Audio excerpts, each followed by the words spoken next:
Hermione Granger and the Philosopher's Stone. Chapter 7. The Sorting Hat. The door swung open at once. The tall, black-haired witch in emerald green robes stood there. It was Professor McGonagall. Hermione tried to catch her eye, but then remembered the professor's unwritten rule against it. "The first years, Professor McGonagall," said the man. "Thank you, Hagrid. I will take them from here." She pulled the door wide.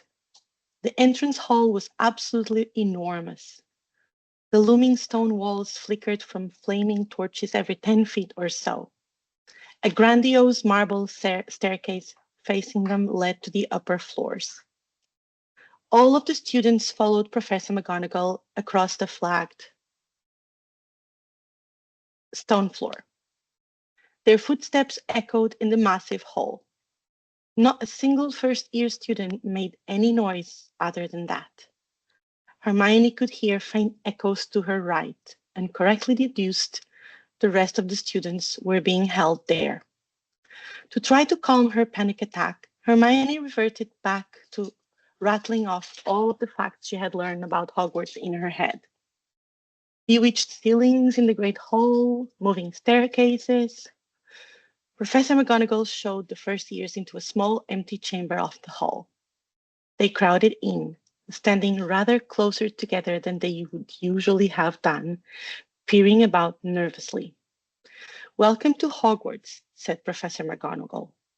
"The start of term banquet will begin shortly, but before you take your seats in the Great Hall, you will be sorted into your houses.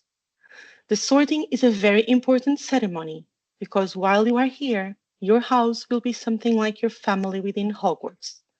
You will have classes with the rest of your house, sleep in your house dormitory, and spend free time in your house common room. The four houses are called Gryffindor, Hufflepuff, Ravenclaw, and Slytherin. Each house has its own noble history, and each has produced outstanding witches and wizards. While you are at Hogwarts, your triumphs will earn you house points, while any rule breaking will lose house points. At the end of the year, the house with the most points is awarded the House Cup, a great honor. I hope each of you will be a credit to whichever house becomes yours. The sorting ceremony will take place in a few minutes in front of the rest of the school. I suggest you all smarten yourselves up as much as you can while you are waiting." Her eyes lingered for a moment on Neville's cloak, which was fastened under his left ear, and on Ron's smudged nose. Hermione noticed Harry nervously trying to flatten his hair. "I shall return when we are ready for you," said Professor McGonagall. "Please await quietly." Hermione realized she had not taken a breath since entering the castle. She tried to breathe in slowly, but it was more of a gasp for air. She looked around to make sure no one had noticed. Thankfully for her, everyone else was too nervous to pay attention to anyone else. Her mind immediately went to the sorting ceremony. She hadn't read anything about that. Her anxiety began to rise again, and Hermione could feel the words bubbling out of her mouth. Oh no, it was the word vomit. "I wonder if we'll need any spells," she said quickly. "I've been studying all the spells in Standard Book of Spells Grade 1 by Miranda Goshawk, and I have gotten quite good at the Reparo charm. Or perhaps it will be a quiz on the history of Hogwarts. I know Professor McGonagall just talked about all of the houses, but maybe it's about the founding members. I know them all, obviously. Godric Gryffindor, Helga Hufflepuff, Rowena Ravenclaw, and Salazar Slytherin. Maybe it will be..." Neville elbowed Hermione in the side. "You're giving me a heart attack," he nearly cried, squeezing Trevor, probably too hard. "I can't help it," said Hermione. "I talk when I'm nervous." She had never told anyone that before, but something about Neville made her vulnerable. Before she could start vomiting words again, several people behind her began to scream. She gasped and put her hand over her mouth. About 20 ghosts had just floated through the back wall. Pearly white and slightly transparent, they glided across the room, talking to one another and hardly glancing at the first years. They seemed to be arguing. What looked like a fat little monk was saying, "Forgive and forget, I say. We ought to give him a second chance." "My dear friar, haven't we given Peeves all the chances he deserves? He gives all a bad name, you know. He's not really even a ghost. I say, what are you all doing here?"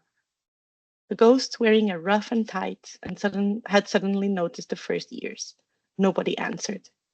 "New students," said the fat friar, smiling around at them. "About to be sorted, I suppose?" Hermione nodded, still stunned. "Hope to see you in Hufflepuff," said the friar. "My old house, you know." Hermione gasped again. She hoped she wasn't in Hufflepuff. No, Gryffindor was where she belonged. She'd accept Ravenclaw as a close second. "Move along," said a sharp voice. "The sorting ceremony is about to start." Professor McGonagall had returned. One by one, the ghosts floated away through the opposite wall. "Now, form a line," Professor McGonagall told first years, "and follow me." Hermione hurried into the line as quickly as she could. She didn't want to do anything wrong. Professor McGonagall led them out of the chamber, back across the hall, and through a pair of double doors into the great hall. It was exquisite. None of Hermione's books did the great hall justice. It was lit by thousands and thousands of candles that were floating in midair over 4 long tables where the rest of the students were sitting. These tables were laid with glittering golden plates and goblets. At the top of the hall was another long table where the teachers were sitting. Professor McGonagall led all of the first years up near the teachers and in front of the students. There were hundreds of students staring at all of them, and quite a few of them smirking. Hermione tried to focus on anything but them. A random thought about a random fact popped her into her head, and she embraced it. She couldn't stand to stare back at all of the other students. Hermione remembered reading about the bewitched ceiling in Hogwarts, a history, and immediately diverted her eyes upward. Again, the book had not done it justice.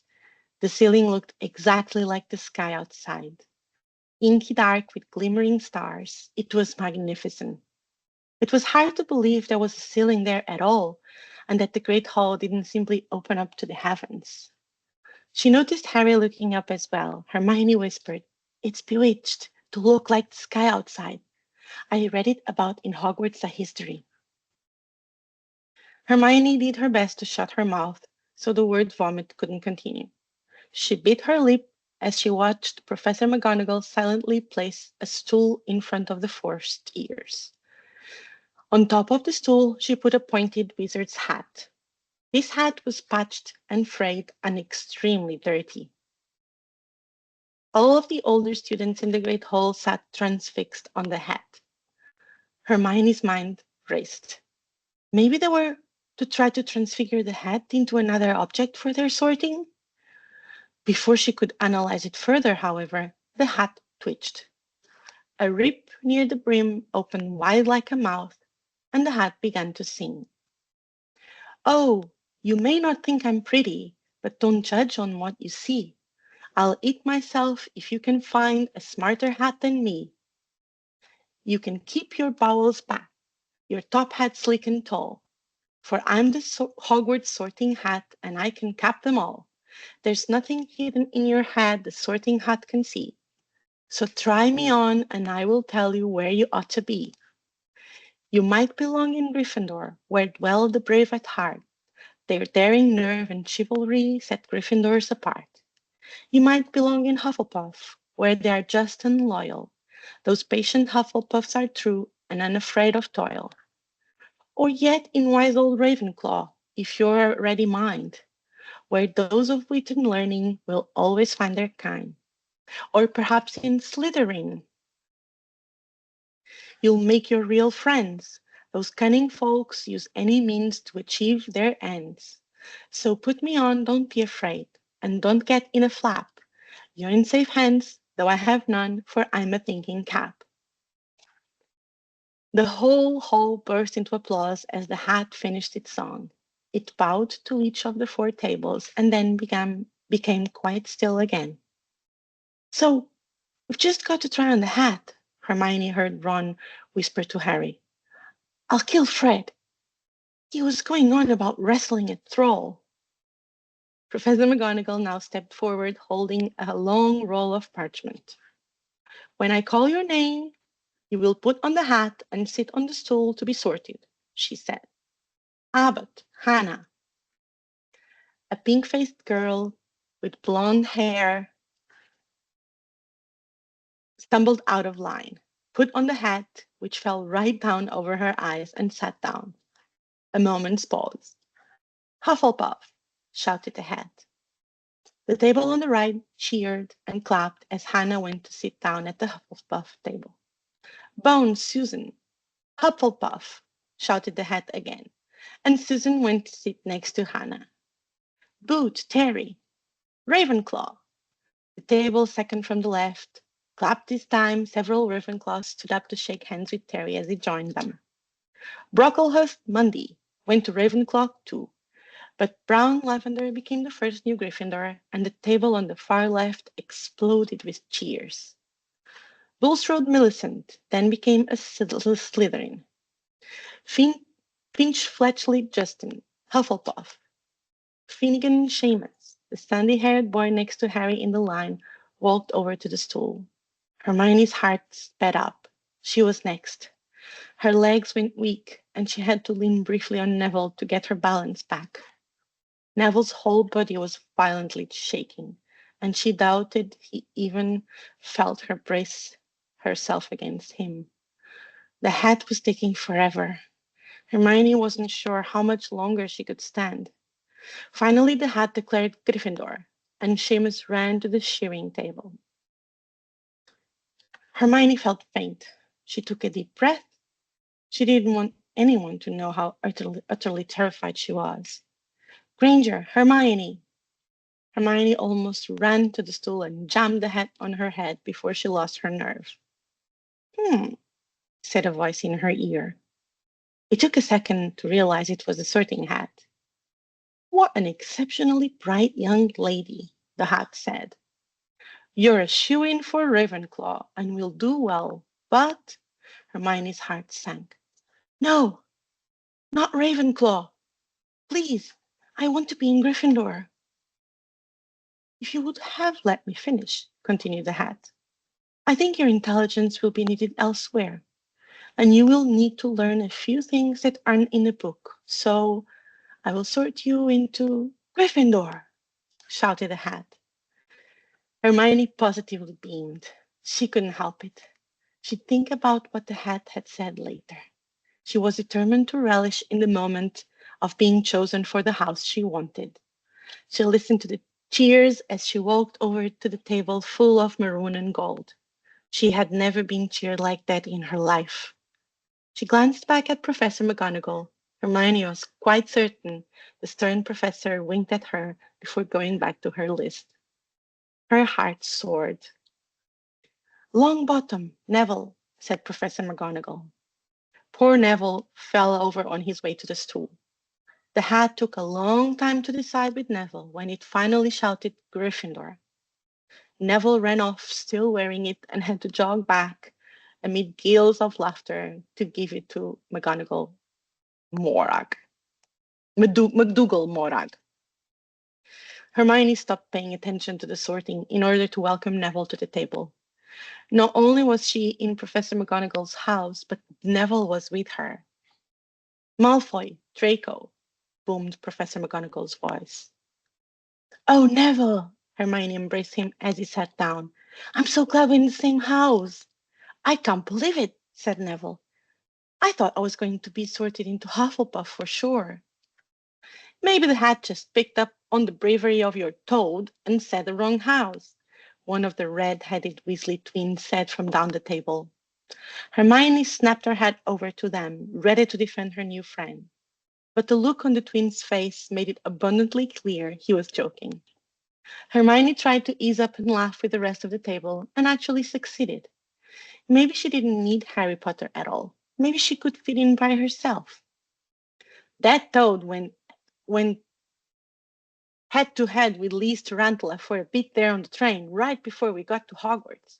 It was wicked, said the other twin. Poor Neville pulled out Trevor to look at him in horror.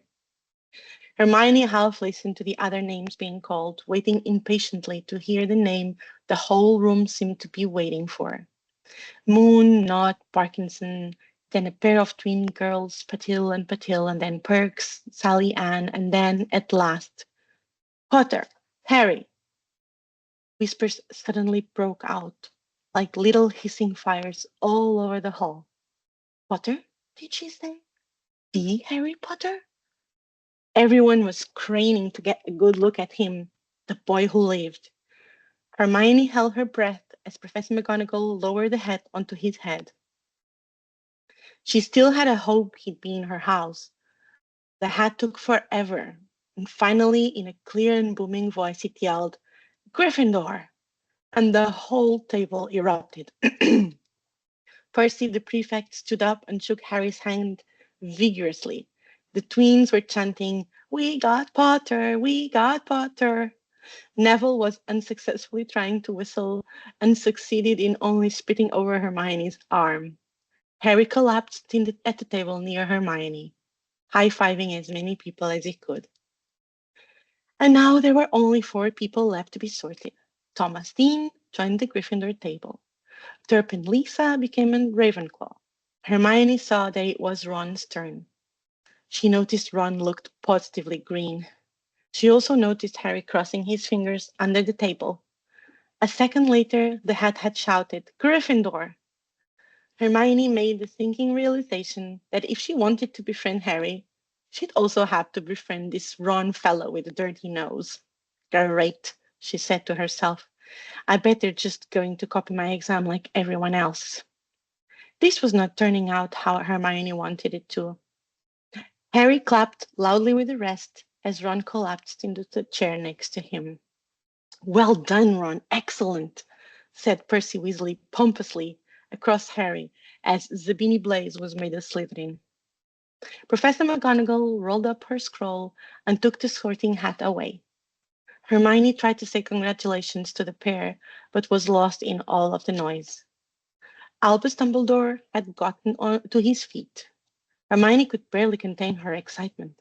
She had read all about the famous headmaster and his contributions to the wizarding world. He was a legend.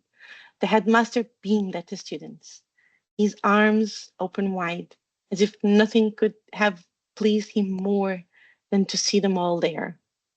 Welcome, he said. Welcome to a new year at Hogwarts. Before we begin our banquet, I would like to say a few words, and here they are. Nitwit, Blubber, Oddman, Tweak. Thank you. He sat back down. Everybody clapped and cheered. Hermione is completely confused. What on earth was that? Had everyone gone mad? Before Hermione could dwell on the insanity of her new headmaster's speech, the dishes in front of her were piling with food right before her eyes. Roast beef, roast chicken, pork chops and lamb chops, sausages, bacon and steak, boiled potatoes, chips, Yorkshire pudding, peas, carrots, gravy, ketchup, and peppermint humbugs. It was all delicious. That does look good, she overheard the ghosts in the rough say to Harry. Can't you? I haven't eaten for nearly 500 years, said the ghost. Hermione's interest was spiked. Not much had been written about ghosts in her books. I don't need to, of course, but one does miss it. I don't think I've introduced myself. Sir Nicholas de Mimsy Porpington, at your service, resident ghost of Gryffindor Tower. I know who you are, said Ron suddenly. My brothers told me about you. You nearly had a sneak. I would prefer you to call me Sir Nicholas de Mimsy. The ghost began stiffly, but sandy-haired Seamus interrupted. Nearly headless. How can you be nearly headless? Sir Nicholas looked extremely miffed, as if their little chat wasn't going at all the way he wanted. Like this, he said irritably. He seized his left ear and pulled. His whole head swung off his neck and fell onto his shoulder, as if it was on a hinge. Someone had obviously tried to behead him, but not done it properly. Hermione gasped, looking pleased at the stunned looks on their faces. Nearly headless Nick flipped his head back onto his neck, coughed, and said, "So, new Gryffindors. I hope you're going to help us win the house championship this year." Gryffindors have never gone so long without winning. Slytherins have got the cup 6 years in a row. The bloody Baron's becoming almost unbearable. He's the Slytherin ghost. When everyone had eaten as much as they could, the remains of the food faded from the plates, leaving them sparkling clean as before. A moment later, the desserts appeared. Blocks of ice cream in every flavor you could think of: apple pies, treacle tarts, chocolate eclairs, and jam donuts, trifles, strawberry jelly, rice pudding. Just as Hermione reached politely for a treacle tart, she heard the table conversation switch to families. "I'm half and half," said Seamus. "Me dad's muggle. Me dad's a muggle. Mum didn't tell him she was a witch till after they were married. Bit of a nasty shock for him." The others laughed. "What about you, Neville?" said Ron. "Well, my gran brought me up and she's a witch," said Neville. "But the family thought I was all muggle for ages. My great uncle Algie kept trying to catch me off my guard and force some magic out of me. He pushed me off the end of Blackpool Piers once. I nearly drowned, but nothing happened until I was 8. Great Uncle Algie came round for dinner, and he was hanging me out of an upstairs window by the ankles when my grand auntie Enid offered him a meringue and he accidentally let go. But I bounced all the way down the garden and into the road. They were all really pleased. Gran was crying, she was so happy. And you should have seen their faces when I got there. They thought I might not be magic enough to come, you see. Great Uncle Algie was so pleased. He bought me my toad." Dread filled Hermione's stomach. She didn't want to oust herself as a muggle-born witch just yet. Before her anxiety could rise again, she noticed Percy was looking at her and took the opportunity to engage him before it was her turn to answer the family question. "So, Percy, right? When will classes start?" "I do hope they start right away. There's so much to learn," Percy said, positively beaming. "I'm particularly interested in transfiguration, turning something into something, of course. It's supposed to be very difficult, but I want to get outstanding for the owls." "What are owls?" Hermione asked. "An ordinary wizarding level is a standardized, subject-specific test taken during students' first 5th year, administered by the Wizarding Examinations Authority," Percy said. Hermione liked how it sounded, as if he was reading from a textbook. "The score made by a student on a particular owl determines whether or not he or she will be allowed to continue taking that subject in subsequent school years, and whether they might be successful in obtaining a particular job." "5th year, you said Hermione. "That's not a lot of time." Her brain was already doing the mental calculations of how to space out the next 5 years in order to adequately study. "It's so refreshing to see a first year so focused on their academic career. Bravo, young lady, bravo." At last the desserts too disappeared, and Professor Dumbledore got to his feet again. The whole fell silent. "Uh-huh. Just a few more words now that we are all fed and watered. I have a few start of term notices to give you. First years should know that the forest on the grounds is forbidden to all pupils, and a few of our older students would do well to remember that as well." Dumbledore's twinkling eyes flashed in the direction of the Weasley twins. "I have also been asked by Mr. Filch, the caretaker, to remind you all that no magic should be used between classes in the corridors. Quidditch trials will be held in the second week of the term. Anyone interested in playing for their house teams should contact Madame Hooch. And finally, I must tell you that this year, the third floor corridor on the right-hand side is out of bounds to everyone who does not wish to die a very painful death." Harry laughed loudly. but he was one of the few who did. Hermione overheard him muttering to Percy, "He's not serious." "Must be," said Percy, frowning at Dumbledore. "It's odd, because he usually gives us a reason why we're not allowed to go somewhere. The forest's full of dangerous beasts. Everyone knows that. I do think he might have told his prefects at last." "And now, before we go to bed, let us sing the school song," cried Dumbledore. Dumbledore gave his wand a little flick, as if he was trying to get a fly off the end, and a long golden ribbon flew out of it, which rose high above the tables and twisted itself snake-like into words. "Everyone pick their favorite tune," said Dumbledore, "and off we go." And the school bellowed, "Hogwarts, Hogwarts, Hoggy Warty Hogwarts. Teach us something, please, whether we be old and bold, or young with scabby knees. Our heads could do with filling with some interesting stuff, for now they're bare and full of air, dead flies, and bits of fluff. So teach us things worth knowing. Bring back what we forgot. Just do your best, we'll do the rest, and learn until our brains all rot." Everyone finished the song at different times. At last, only the Weasley twins were left singing along to a very slow funeral march. Dumbledore conducted their last few lines with his wand, and when they had finished, he was one of those who clapped loudest. "Ah, music," he said, wiping his eyes, "a magic beyond all we do here. And now, bedtime. Off you trot." The Gryffindor first years followed Percy out of the Great Hall and up the marble staircase. Hermione was sure to stay directly behind Percy in case he wanted to tell her some more facts about owls or even just the building itself, though she was caught off guard by movement out of the corner of her eye. The people in the paintings along the corridors whispered and pointed as they passed.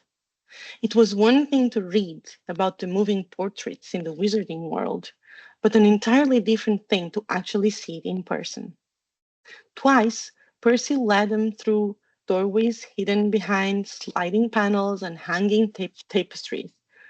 Hermione tried to make a mental map of the area so she'd know exactly how to get from her dorm to the Great Hall. A bundle of walking sticks was floating in midair ahead of them, and as Percy took a step towards them, they started throwing themselves at him. "Peeves," Percy whispered to the first ears. "A poltergeist." He raised his voice. "Peeves, show yourself." A loud, rude sound, like the air being let out of a balloon, answered. "Do you want me to go to the Bloody Baron?"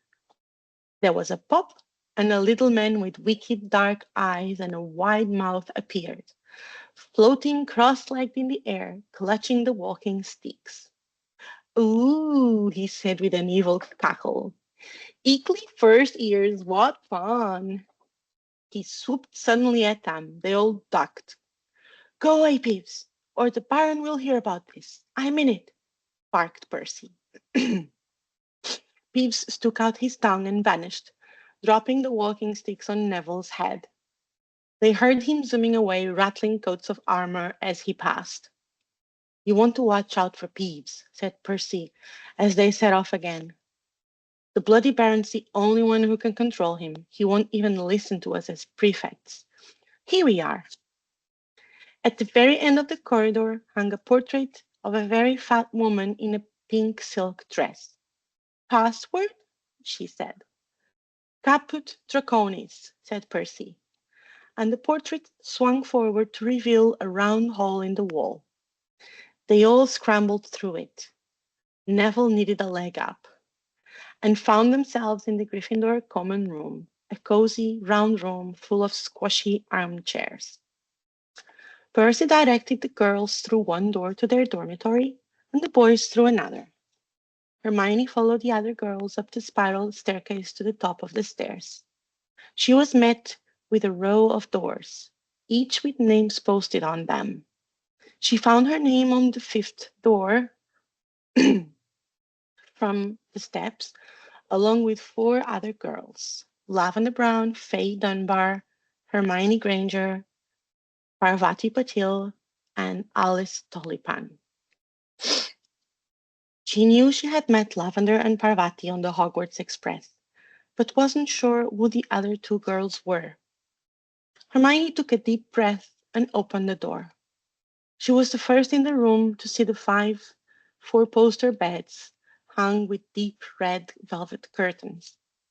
Their trunks had already been brought up. She awkwardly sat on her bed, facing the door, ready to meet the girls she would be living with for the whole school year. She didn't want to start getting dressed for bed until everyone was there, so that no one would open the door on her while she changed. Lavender and Parvati were the first to come in. They exchanged pleasantries with Hermione and gushed over the luxurious velvet curtains for a few moments before Lavender pulled out a stuffed teddy bear and put it on her bed as well. She blushed. I'm homesick already, she said, and Hermione had to agree. The adrenaline was wearing off, and she was missing home. Her thoughts were interrupted by the arrival of, presumably, Faye and Alice. Hi, I'm Faye, said the gay with shoulder length brown hair and bright blue eyes. And I'm Alice, said the other. She had her red hair pulled back into plaits, crystal blue eyes, and snowy white skin. I guess we're all roomies. All five of the girls were completely exhausted, and for that, Hermione was glad.